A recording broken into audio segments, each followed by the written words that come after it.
When the calendar flips to April, it means one thing. It's time to chase turkeys. In Pennsylvania, it starts with a junior season the last weekend of the month. I took my niece out opening morning, and the season started with a bang. But, unfortunately, no dead turkey to show for it. The first 2 weeks of the season had its challenges. We had unseasonably cold temperatures, quiet turkeys, and neighbor kids on four-wheelers. But at least we got to be outside in the middle of a pandemic, and we got to interact with nature like this.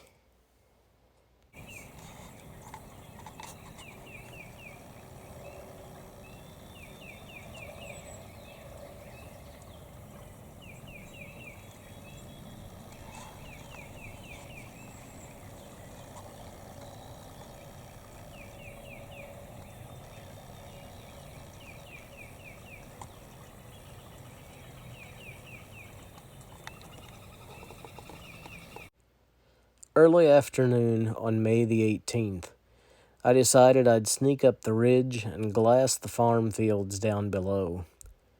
It didn't take long to spot a longbeard feeding through the field, probably 400 yards away, and it was game on. So I snuck down here into this little finger of woods. I'm actually set up here in a tree stand that we deer hunt out of. I can't see the turkey, but if he's where I left him when I was up on the ridge, he's probably 100 or maybe a little over 100 yards away. Probably took me 10 minutes to get down here, so I don't know if he's still there or not, but we're gonna see what happens.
Well, it's been quite the afternoon here in Pennsylvania.